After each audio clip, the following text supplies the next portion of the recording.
Recording by Igor T. by Arthur Conan Doyle.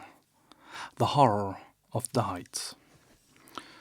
The idea that the extraordinary narrative, which has been called the Joyce Armstrong fragment, is an elaborate, practical joke evolved by some unknown person, cursed by a perverted and sinister sense of humor, has now been abandoned by all who have examined the matter. The most macabre and imaginative of plotters would hesitate before linking his morbid fancies with the unquestioned and tragic facts which reinforce the statement. Though the assertions contained in it are amazing and even monstrous, it is nonetheless forcing itself upon the general intelligence that they are true, and that we must readjust our ideas to the new situation. This world of ours appears to be separated by a slight and precarious margin of safety from a most singular and unexpected danger. I will endeavor in this narrative, which reproduces the original document in its necessarily somewhat fragmentary form, to lay before the reader the whole of the facts up to date, prefacing my statement by saying that, if there be any who doubt the narrative of Joyce Armstrong, there can be no question at all as to the facts concerning Lieutenant Myrtle, R.N., and Mr. Hay Connor, who undoubtedly met their end in the manner described. The Joyce Armstrong fragment was found in the field which is called Lower Haycock, lying 1 mile to the westward of the village of Withyham, upon the Kent and Sussex border. It was on the 15th September last that an agricultural labourer, James Flynn, in the employment of Matthew Dodd, farmer of the Chauntry Farm, Withyham, perceived a briar pipe lying near the footpath which skirts the hedge in Lower Haycock. A few paces farther on, he picked up a pair of broken binocular glasses. Finally, among some nettles in the ditch, he caught sight of a flat, canvas-backed book, which proved to be a notebook with detachable leaves, some of which had come loose and were fluttering along the base of the hedge. These he collected, but some, including the first, were never recovered, and leave a deplorable hiatus in this all-important statement. The notebook was taken by the laborer to his master, who in turn showed it to Dr. J. H. Atherton of Hartfield. This gentleman at once recognized the need for an expert examination, and the manuscript was forwarded to the Aero Club in London, where it now lies. The first 2 pages of the manuscript are missing. There is also one torn away at the end of the narrative, though none of these affect the general coherence of the story. It is conjectured that the missing opening is concerned with the record of Mr. Joyce Armstrong's qualification as an aeronaut, which can be gathered from other sources and are admitted to be unsurpassed among the air pilots of England. For many years he has been looked upon as among the most daring and the most intellectual of flying men, a combination which has enabled him to both invent and test several new devices, including the common gyroscopic attachment, which is known by his name. The main body of the manuscript is written neatly in ink, but the last few lines are in pencil and are so ragged as to be hardly legible, exactly, in fact, as they might be expected to appear if they were scribbled off hurriedly from the seat of a moving aeroplane. There are, it may be added, several stains, both on the last page and on the outside cover, which have been pronounced by the Home Office experts to be blood, probably human and certainly mammalian. The fact that something closely resembling the organism of malaria was discovered in this blood, and that Joyce Armstrong is known to have suffered from intermittent fever, is a remarkable example of the new weapons which modern science has placed in the hands of our detectives. And now a word as to the personality of the author of this epoch-making statement. Joyce Armstrong, according to the few friends who really knew something of the man, was a poet and a dreamer, as well as a mechanic and an inventor. He was a man of considerable wealth, much of which he had spent in the pursuit of his aeronautical hobby. He had 4 private aeroplanes in his hangars near Devizes, and is said to have made no fewer than 170 ascents in the course of last year. He was a retiring man with dark moods, in which he would avoid the society of his fellows. Captain Dangerfield, who knew him better than anyone, says that there were times when his eccentricity threatened to develop into something more serious. His habit of carrying a shotgun with him in his aeroplane was one manifestation of it. Another was the morbid effect which the fall of Lieutenant Myrtle had upon his mind. Myrtle, who was attempting the height record, fell from an altitude of something over 30,000 feet. Horrible to narrate, his head was entirely obliterated, though his body and limbs preserved their configuration. At every gathering of airmen, Joyce Armstrong, according to Dangerfield, would ask, with an enigmatic smile, "And where, pray, is Myrtle's head?" On another occasion, after dinner at the mess of the flying school on Salisbury Plain, he started a debate as to what will be the most permanent danger which airmen will have to encounter. Having listened to successive opinions as to air pockets, faulty construction, and overbanking, he ended by shrugging his shoulders and refusing to put forward his own views, though he gave the impression that they differed from any advanced by his companions. It is worth remarking that after his own complete disappearance it was found that his private affairs were arranged with a precision which may show that he had a strong premonition of disaster. With these essential explanations, I will now give the narrative exactly as it stands, beginning at page 3 of the blood-soaked notebook. Nevertheless, when I dined at Rheims with Coselli and Gustav Raymond, I found that neither of them was aware of any particular danger in the higher layers of the atmosphere. I did not actually say what was in my thoughts, but I got so near to it that if they had any corresponding idea, they could not have failed to express it. But then, they are 2 empty, vainglorious fellows with no thought beyond seeing their silly names in a newspaper. It is interesting to note that neither of them had ever been much beyond the 20,000-foot level. Of course, men have been higher than this, both in balloons and in the ascent of mountains. It must be well above that point that the aeroplane enters the danger zone, always presuming that my premonitions are correct. Aeroplaning has been with us now for more than 20 years, and one might well ask, why should this peril be only revealing itself in our day? The answer is obvious.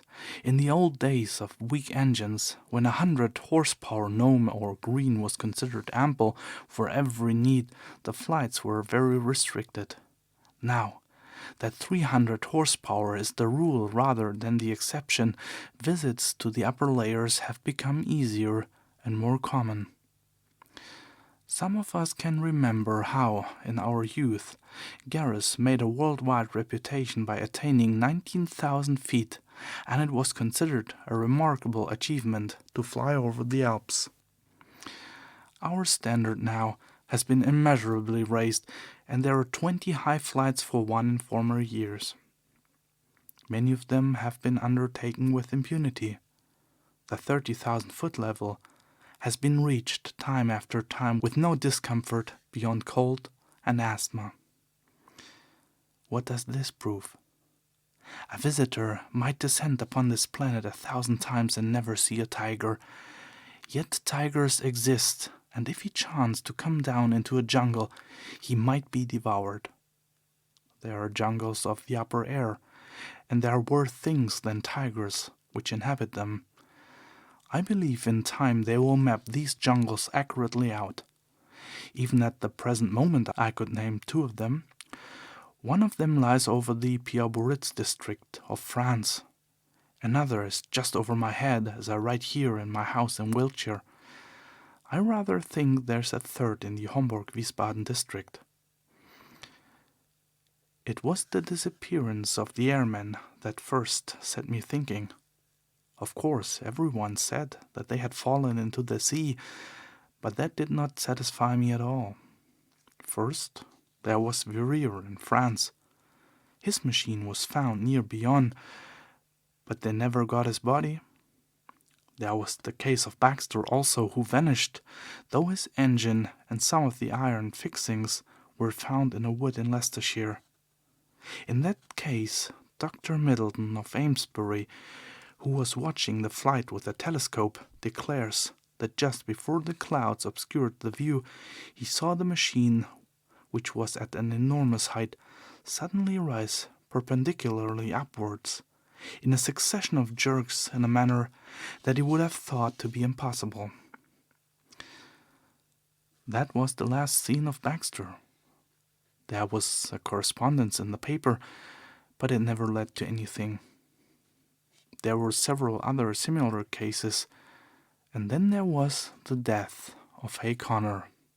What a cackle there was about, an unsolved mystery of the air, and what columns in the halfpenny papers, and yet how little was ever done to get to the bottom of the business.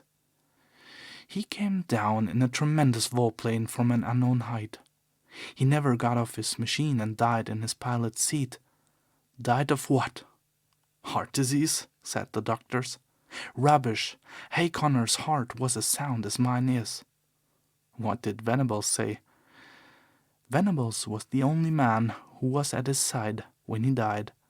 He said that he was shivering and looked like a man who had been badly scared. Died of fright, said Venables, but could not imagine what he was frightened about. Only said one word to Venables, which sounded like monstrous. They could make nothing of that at the inquest, but I could make something of it. Monsters. That was the last word of poor Harry Hay Connor, and he did die of fright, just as Venables thought. And then there was Myrtle's head. Do you really believe, does anybody really believe, that a man's head could be driven clean into his body by the force of a fall? Well, perhaps it may be possible, but I for one have never believed that it was so with Myrtle. And the grease upon his clothes, all slimy with grease, said somebody at the inquest. Queer that nobody got thinking after that. I did, but then I had been thinking for a good long time. I've made 3 ascents how Dangerfield used to chaff me about my shotgun, but I've never been high enough.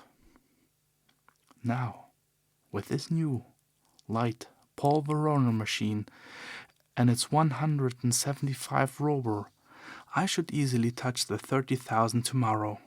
I'll have a shot at the record. Maybe I shall have a shot at something else as well.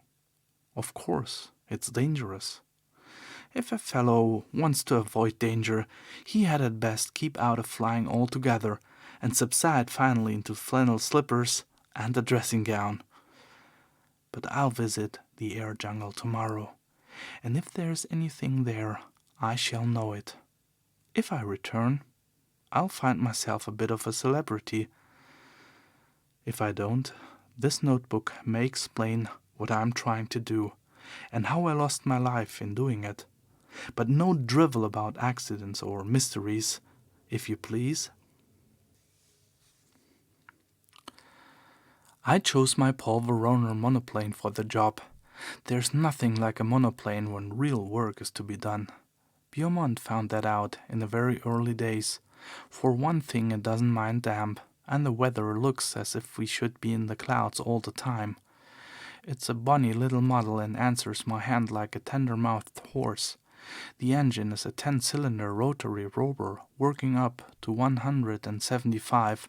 It has all the modern improvements: enclosed fuselage, high-curved landing skids, brakes, gyroscopic steadiers, and 3 speeds worked by an alteration of the angle of the planes upon the Venetian blind principle. I took a shotgun with me and a dozen cartridges filled with buckshot. You should have seen the face of Perkins, my old mechanic, when I directed him to put them in. I was dressed like an Arctic explorer, with 2 jerseys under my overalls, thick socks inside my padded boots, a storm cap with flaps, and my talk goggles. It was stifling outside the hangars, but I was going for the summit of the Himalayas, and I had to dress for the part. Perkins knew there was something on and implored me to take him with me. Perhaps I should, if I were using the biplane, but a monoplane is a one-man show, if you want to get the last foot of life out of it. Of course, I took an oxygen bag. The man who goes for the altitude record without one will either be frozen or smothered, or both. I had a good look at the planes, the rudder bar, and the elevating lever before I got in. Everything was in order so far as I could see. Then I switched on my engine and found that she was running sweetly. When they let her go, she rose almost at once upon the lowest speed. I circled my home field once or twice just to warm her up, and then, with a wave to Perkins and the others, I flattened out my planes and put her on her highest. She skimmed like a swallow downwind for 8 or 10 miles until I turned her nose up a little, and she began to climb, in a great spiral, for the cloud bank above me. It's all important to rise slowly and adapt yourself to the pressure as you go. It was a close, warm day for an English September, and there was the hush and heaviness of impending rain. Now and then there came sudden puffs of wind from the west, one of them so gusty and unexpected that it caught me napping and turned me half round for an instant. I remember the time when gusts and whirls and air pockets used to be things of danger, before we learned to put an overmastering power into our engines. Just as I reached the cloud banks, with the altimeter marking 3,000, down came the rain. My word, how it poured! It drummed upon my wings and lashed against my face, blurring my glasses so that I could hardly see. I got down onto a low speed, for it was painful to travel against it. As I got higher it became hail, and I had to turn tail to it. One of my cylinders was out of action, a dirty plug, I should imagine, but still I was rising steadily, with plenty of power. After a bit, the trouble passed, whatever it was, and I heard the full, deep-throated purr, the 10 singing as one. That's where the beauty of our modern silencers comes in. We can at last control our engines by ear. How they squeal and squeak and sob when they are in trouble! All those cries for help were wasted in the old days, when every sound was swallowed up by the monstrous racket of the machine. If only the early aviators could come back to see the beauty and perfection of the mechanism which have been bought at the costs of their lives. About 9:30, I was nearing the clouds. Down below me, all blurred and shadowed with rain, lay the vast expanse of Salisbury Plain. Half a dozen flying machines were doing hack work at the 1,000-foot level, looking like little black swallows against the green background. I dare say they were wondering what I was doing up in Cloudland. Suddenly a grey curtain drew across beneath me, and the wet folds of vapors were swirling round my face. It was clammily cold and miserable, but I was above the hailstorm, and that was something gained. The cloud was as dark and thick as a London fog. In my anxiety to get clear, I cocked her nose up until the automatic alarm bell rang, and I actually began to slide backwards. My sopped and dripping wings had made me heavier than I thought. But presently I was in lighter cloud, and soon had cleared the first layer.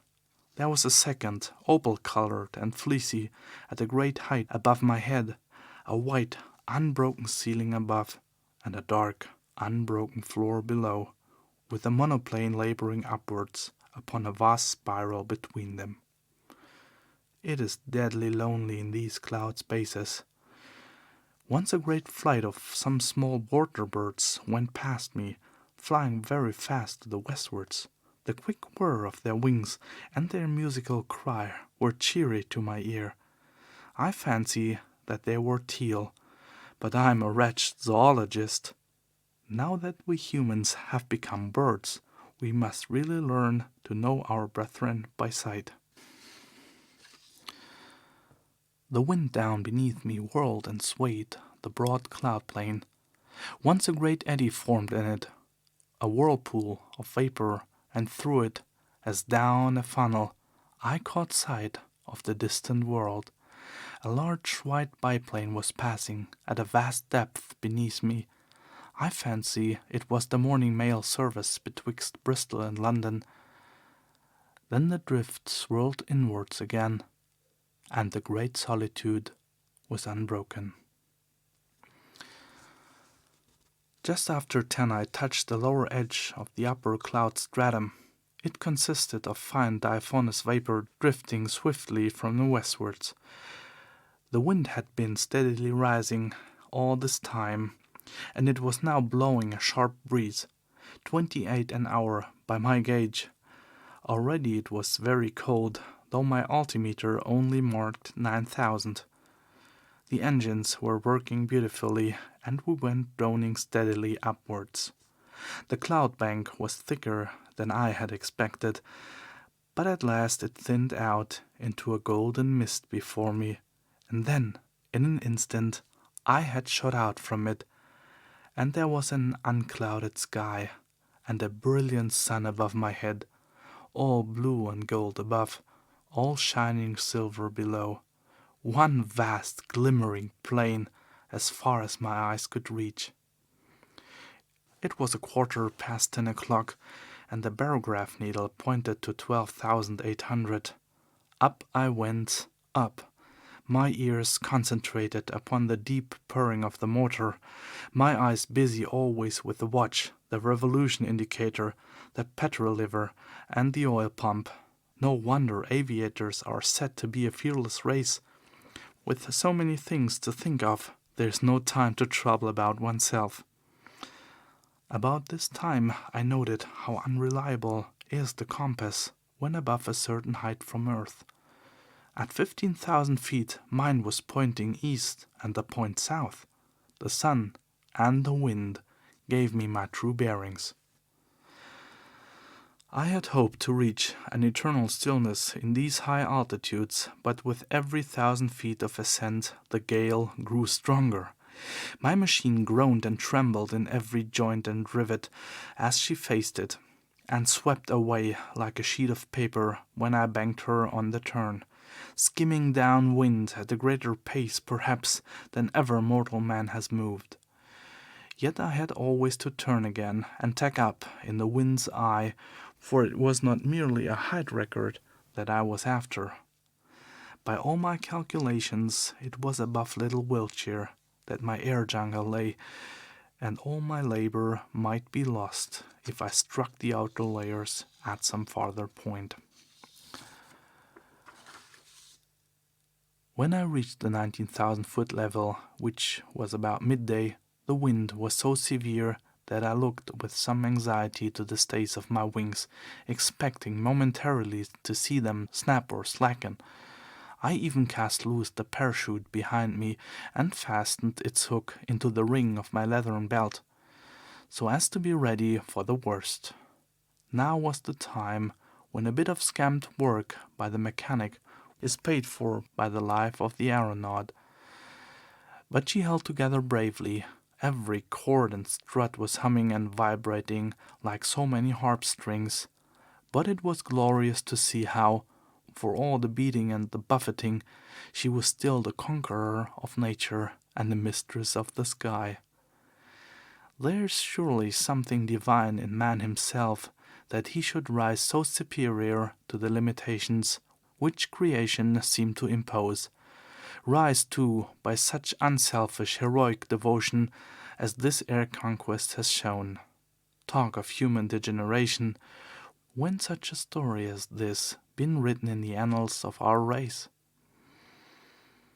These were my thoughts in my head as I climbed that monstrous inclined plane, with the wind sometimes beating in my face and sometimes whistling behind my ears, while the cloudland beneath me fell away to such distance that the folds and hummocks of silver had all smoothed out into one flat, shining plain. But suddenly I had a horrible and unprecedented experience. I have known before what it is to be in what our neighbors have called a tourbillon, but never on such a scale as this. That huge, sweeping river of wind of which I have spoken had, as it appears, whirlpools within it, which were as monstrous as itself. Without a moment's warning, I was dragged suddenly into the heart of one. I spun round for a minute or two with such velocity that I almost lost my senses, and then fell suddenly, left wing foremost, down the vacuum funnel in the center. I dropped like a stone, and lost nearly 1,000 feet. It was only my belt that kept me in my seat, and the shock and breathlessness left me hanging half insensible over the side of the fuselage. But I am always capable of a supreme effort. It is my one great merit as an aviator. I was conscious that the descent was slower. The whirlpool was a cone rather than a funnel, and I had come to the apex. With a terrific wrench, throwing my weight all to one side, I leveled my planes and brought her head away from the wind. In an instant I had shot out of the eddies and was skimming down the sky. Then, shaken but victorious, I turned her nose up and began once more my steady grind on the upward spiral. I took a large sweep to avoid the danger spot of the whirlpool, and soon I was safely above it. Just after 1 o'clock, I was 21,000 feet above the sea level. To my great joy, I had topped the gale, and with every 100 feet of ascent, the air grew stiller. On the other hand, it was very cold, and I was conscious of that peculiar nausea which goes with rarefaction of the air. For the first time I unscrewed the mouth of my oxygen bag and took an occasional whiff of that glorious gas. I could feel it running like a cordial through my veins, and I was exhilarated almost to the point of drunkenness. I shouted and sang as I soared upwards into the cold, still outer world. It was very clear to me that the insensibility which came upon Glacier and, in a lesser degree, upon Coxwell when in 1862 they ascended in a balloon to the height of 30,000 feet, was due to the extreme speed with which a perpendicular ascent is made. Doing it at an easy gradient and accustoming oneself to the lessened barometric pressure by slow degrees, there are no such dreadful symptoms. At the same great height I found that even without my oxygen inhaler I could breathe without undue distress. It was bitterly cold, however, and my thermometer was at 0 Fahrenheit. At 1:30 I was nearly 7 miles above the surface of the earth, and still ascending steadily. I found, however, that the rarefied air was giving markedly less support to my planes, and that the angle of ascent had to be considerably lowered in consequence. It was already clear that even with my light weight and strong engine power, there was a point in front of me where I should be held. To make matters worse, one of my sparking plugs was in trouble again, and there was intermittent misfiring in the engine. My heart was heavy with the fear of failure. It was about that time that I had a most extraordinary experience.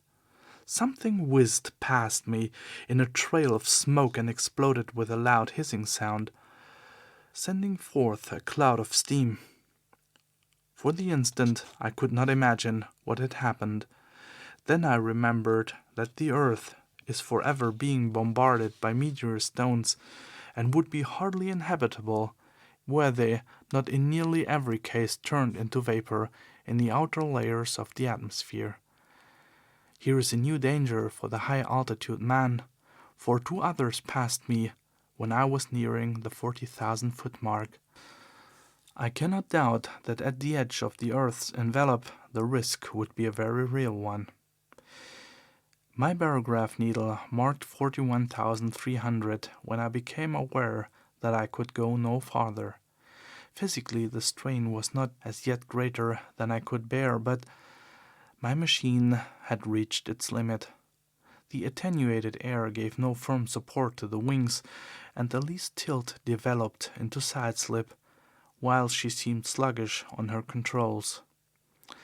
Possibly, had the engine been at its best, another 1,000 feet might have been within our capacity. But it was still misfiring, and 2 out of 10 cylinders appeared to be out of action. If I had not already reached the zone for which I was searching, then I should never see it upon this journey. But was it not possible that I had attained it? Soaring in circles like a monstrous hawk upon the 40,000-foot level, I let the monoplane guide herself, and with my Mannheim glass I made a careful observation of my surroundings. The heavens were perfectly clear. There was no indication of those dangers which I had imagined. I have said that I was soaring in circles. It struck me suddenly that I would do well to take a wider sweep and open up a new air tract. If the hunter entered an earth jungle, he would drive through it if he wished to find his game. My reasoning had led me to believe that the air jungle which I had imagined lay somewhere over Wiltshire. This should be to the south and west of me. I took my bearings from the sun, for the compass was hopeless, and no trace of earth was to be seen. Nothing but the distant silver cloud plain. However, I got my direction as best I might and kept her head straight to the mark. I reckoned that my petrol supply would not last for more than another hour or so, but I could afford to use it to the last drop, since a single magnificent volplane could at any time take me to the earth. Suddenly, I was aware of something new. The air in front of me had lost its crystal clearness. It was full of long, ragged wisps of something which I can only compare to very fine cigarette smoke. It hung about in wreaths and coils, turning and twisting slowly in the sunlight. As the monoplane shot through it, I was aware of a faint taste of oil upon my lips, and there was a greasy scum upon the woodwork of the machine. Some infinitely fine organic matter appeared to be suspended in the atmosphere. There was no life there.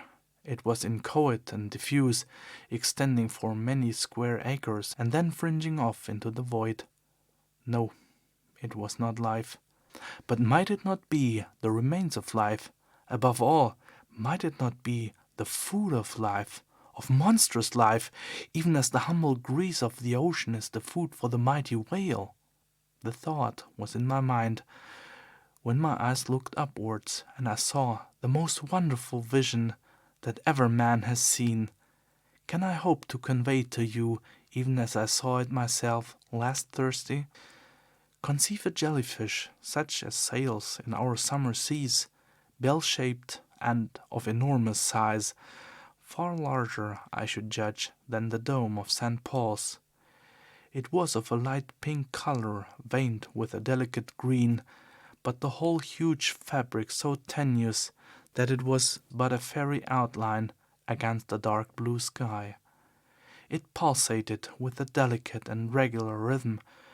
From it there depended two long drooping green tentacles which swayed slowly backwards and forwards. This gorgeous vision passed gently with noiseless dignity over my head, as light and fragile as a soap bubble, and drifted upon its stately way. I had half turned my monoplane that I might look after this beautiful creature when, in a moment, I find myself amidst a perfect fleet of them, of all sizes, but none so large as the first. Some were quite small, but the majority about as big as an average balloon, and much with the same curvature at the top. There was in them a delicacy of texture and coloring which reminded me of the finest Venetian glass.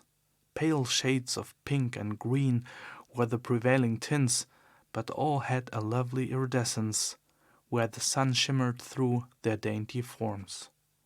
Some hundreds of them drifted past me, a wonderful fairy squadron of strange unknown argosies of the sky, creatures whose forms and substance were so attuned to these pure heights that one could not conceive anything so delicate with an actual sight or sound of earth. But soon my attention was drawn to a new phenomenon, the serpents of the outer air. These were long, thin, fantastic coils of vapor-like material, which turned and twisted with great speed, flying round and round at such a pace that the eyes could hardly follow them.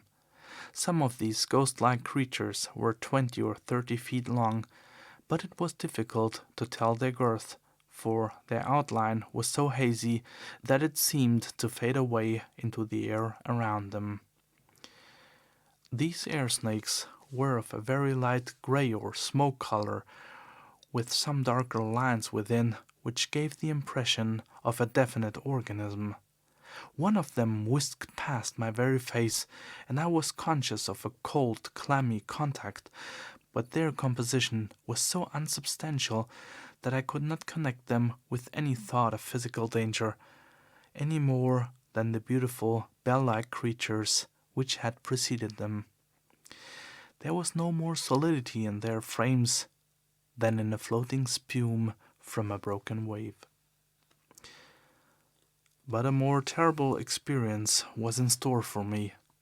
Floating downwards from a great height, there came a purplish patch of vapor, small as I saw it first, but rapidly enlarging as it approached me until it appeared to be hundreds of square feet in size. Though fashioned of some transparent jelly-like substance, it was nonetheless of much more definite outline and solid consistence than anything which I had seen before. There were more traces, too, of a physical organization, especially two vast, shadowy, circular plates upon either side, which may have been eyes, and a perfectly solid white projection between them, which was as curved and cruel as the beak of a vulture. The whole aspect of this monster was formidable and threatening, and it kept changing its color from a very light mauve to a dark, angry purple, so thick that it cast a shadow as it drifted between my monoplane and the sun.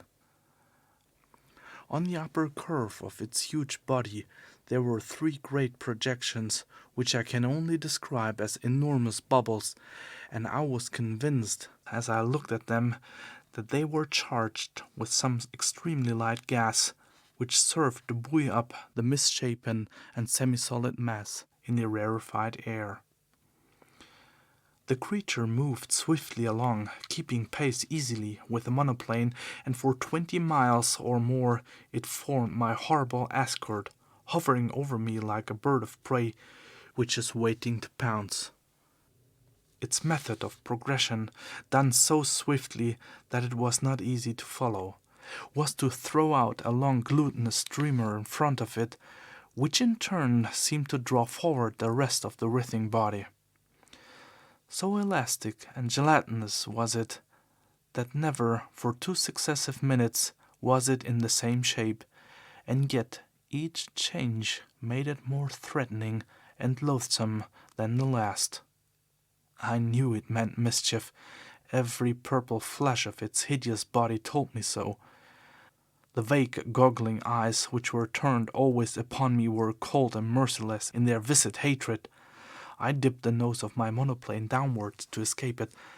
As I did so, as quick as a flash there shot out a long tentacle from this mass of floating blubber, and it fell as light and sinuous as a whiplash across the front of my machine. There was a loud hiss as it lay for a moment across the hot engine, and it whisked itself into the air again, while the huge flat body drew itself together as if in sudden pain. I dipped to a volpeak, but again a tentacle fell over the monoplane and was shorn off by the propeller as easily as it might have cut through a smoke wreath. A long, gliding, sticky, serpent-like coil came from behind and caught me round my waist, dragging me out of the fuselage. I tore at it, my fingers sinking into the smooth, glue-like surface, and for an instant I disengaged myself, but only to be caught round the boot by another coil, which gave me a jerk that tilted me almost onto my back. As I fell over, I blazed off both barrels of my gun, though indeed it was like attacking an elephant with a pea-shooter to imagine that any human weapon could cripple that mighty bulk. And yet I aimed better than I knew, for with a loud report one of the great blisters upon the creature's back exploded with the puncture of the buckshot. It was very clear that my conjecture was right, and that these vast clear bladders were distended with some lifting gas, for in an instant the huge cloud-like body turned sideways, writhing desperately to find its balance, while the white beak snapped and gaped in horrible fury. But already I had shot away on the steepest glide that I dared to attempt, my engine still full on, the flying propeller and the force of gravity shooting me downwards like an aerolite. Far behind me I saw a dull, purplish smudge growing swiftly smaller and merging into the blue sky behind me. I was safe out of the deadly jungle of the outer air. Once out of danger, I throttled my engine, for nothing tears a machine to pieces quicker than running on full power from a height. It was a glorious spiral volplane from nearly 8 miles of altitude, first to the level of the silver cloud bank, then to that of the storm cloud beneath it, and finally, in beating rain, to the surface of the earth. I saw the Bristol Channel beneath me as I broke from the clouds, but having still some petrol in my tank, I got 20 miles inland before I found myself stranded in a field half a mile from the village of Ashcombe. There I got 3 tins of petrol from a passing motor car, and at 10 minutes past 6 that evening I alighted gently in my own home meadow at Devizes, after such a journey as no mortal upon earth has ever yet taken, and lived to tell the tale. I have seen the beauty, and I have seen the horror of the heights, and greater beauty or greater horror than that is not within the ken of man. And now it is my plan to go once again before I give my results to the world.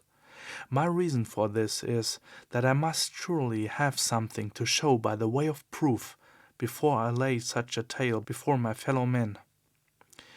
It is true that others will soon follow and will confirm what I have said, and yet I should wish to carry conviction from the first.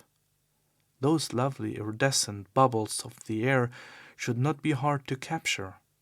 They drift slowly upon their way, and the swift monoplane could intercept their leisurely course.